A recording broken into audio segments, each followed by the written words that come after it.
of us shop locally, as in utilizing the many small businesses that are around Austin for every opportunity, not just because it's cool? Good. How many of us use big chain stores or even online shopping for the convenience and the price? I've been known to do that too. Well, according to a report done by Civic Economics, an economic analysis and strategic planning consultancy that is located in Austin, if you spend $100 in a big box retailer, only $13 of that is going to impact the local economy. Whereas if you had spent it at a local store, $45 of that would impact the local economy, which is almost over three times as much. Hello everyone, my name is Melinda, and I'm going to be telling you all about how local business, Book People, has impacted from their new beginning to at their current location to today, based on economics and culture. So how did this all get started? Book People was established in 1970, and there wasn't at the Brody Shopping Center, and there's not really much known about their humble beginnings, but they didn't move to the 6th Street and Lamar location, which we know, in 1995, when it was still considered a retail desert, because that was before Anthropologie and Whole Foods and all the little mini stores had moved into this area. So they were considered like the new kid on the block.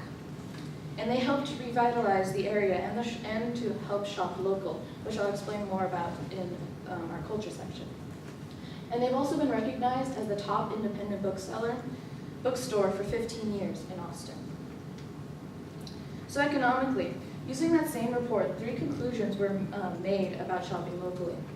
Book People, I'll use as an example, spends a much larger portion of total revenue on local labor to run the enterprise, which means like upper management, people who are in charge of the company doing marketing and all that, to even the bottom worker who is the sales worker. So all of the money stays within the community because all the workers are in the community.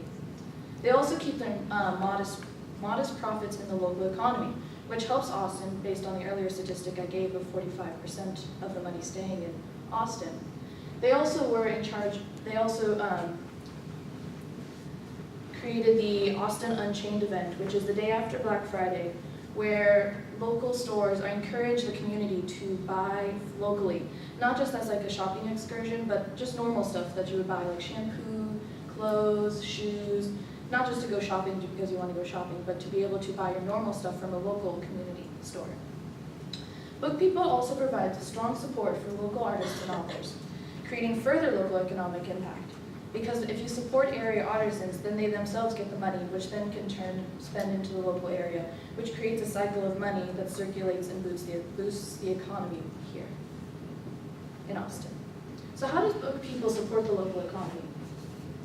Well, they host over 300 events each year, which range from holding authors' book signings or autograph parties, ranging from national known authors such as Lemony Snicket, Condoleezza Rice, Rachel Ray, Bill Clinton, to local authors such as Louis Sacher, who created Holes, or Bill Cotter, who created Fever Chart.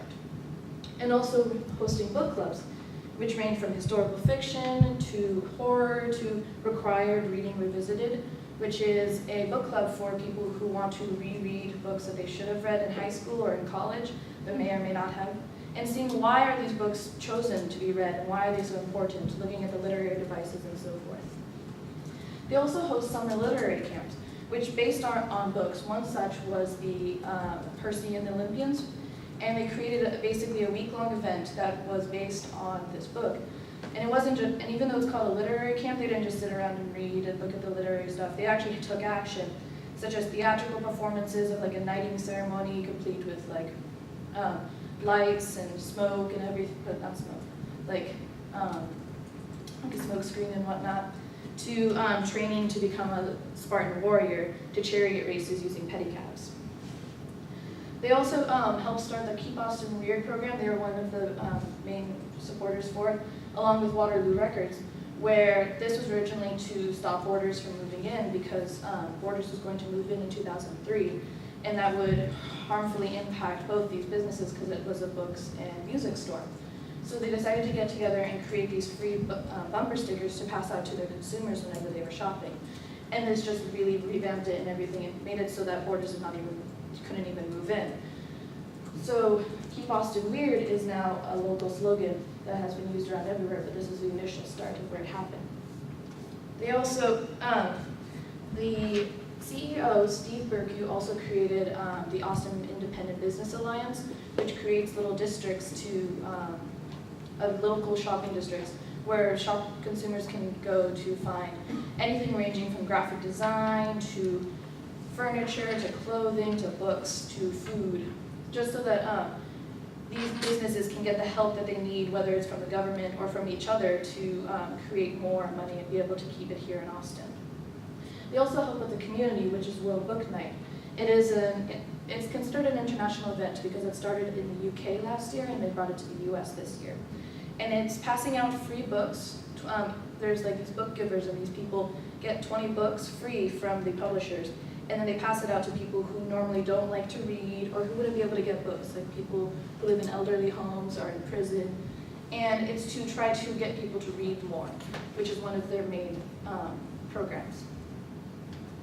So in conclusion, Book People is one of the leading local stores that not only boosts the economy, but brings a unique culture to the already weird Austin. Are there any questions?